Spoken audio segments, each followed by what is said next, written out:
Philosopher Lao zoo ఒక మాట అంటారు, be the chief but never the lord. అంటే నువ్వు చీఫ్గా అందరినీ ముందుకు నడుపు, ఒక లీడర్ లాగా ఉండు, కానీ వాళ్ళపైన లార్డిజం చేయకు, పెత్తనం చేయకు అని చెప్పి. చీఫ్ అనేవాడికి ఎప్పుడైనా రెస్పెక్ట్ ఉంటుంది, లార్డ్ ఎప్పుడైనా ఒబీడియన్స్ డిమాండ్ చేస్తాడు, అది ఎక్కువ కాలం ఉండదు. ఏదో ఒక రోజుకి విప్లవం వస్తుంది, గొడవ వస్తుంది, లార్డ్ని దింపేస్తారు. పవర్ అనేది ఫ్లూయిడ్ కాన్సెప్ట్, మనందరికి తెలుసు.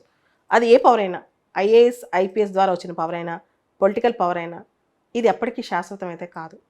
రీసెంట్గా మహారాష్ట్రకు చెందిన ఒక ఉదంతం బయటకు వచ్చింది.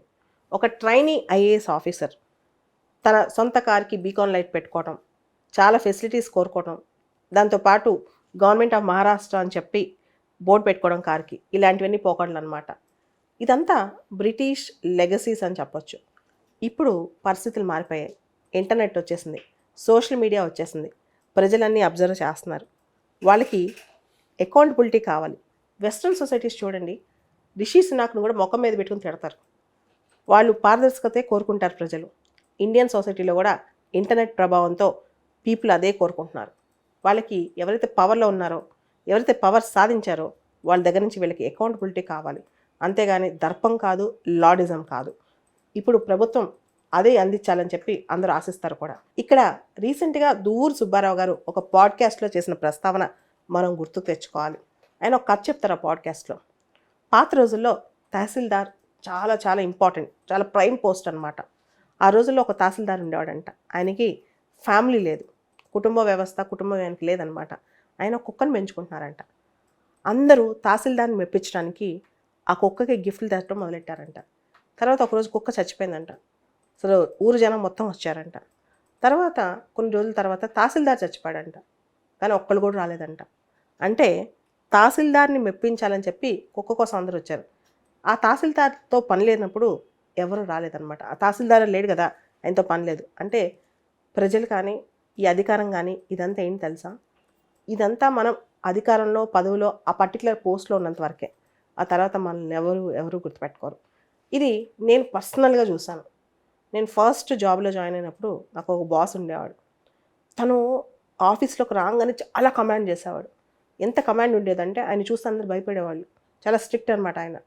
రిటైర్ అయిపోయారు. రిటైర్ అయిన తర్వాత రిటైర్ అయ్యే క్షణంలో కూడా అందరూ ఆయన చాలా భయంతో సాగనంపారనమాట. నెక్స్ట్ వీక్ రిటైర్ అయ్యాక తర్వాత వారం ఆయన ఆఫీస్కి వచ్చాడు. ఆ వారం మొత్తం ఆయన తిట్టుకుంటూనే ఉన్నారు, వెళ్ళిపోయాడు, దరిద్రం వదిలిపోయిందని చెప్పి. ఆయన ఆఫీస్కి వచ్చాడు తన రిటైర్మెంట్ బెనిఫిట్స్ సంబంధించి ఏదో ఫైల్ కోసం. ఒక్కళ్ళు కూడా లేచి నించోలేదు. నేను చూసి షాక్ అయిపోయాను, ఏంటిది అని.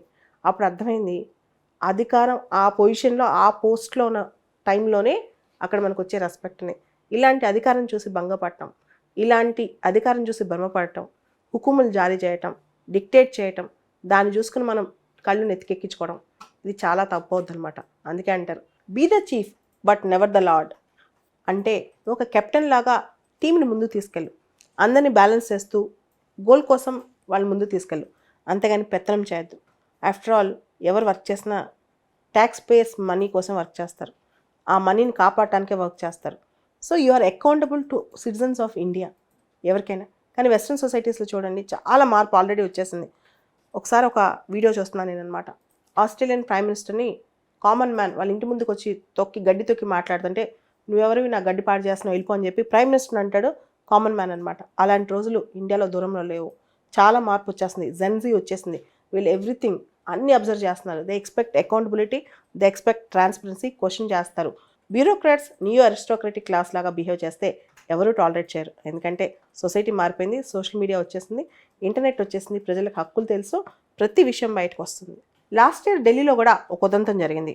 ఒక ఐఏఎస్ ఆఫీసర్ తన కుక్క వాకింగ్, తన ఫ్యామిలీ వాకింగ్ కోసం ఆ స్టేడియంలోకి సాయంత్రం 7 గంటల తర్వాత అథ్లెట్స్ని రానికుండా చేసిందనమాట.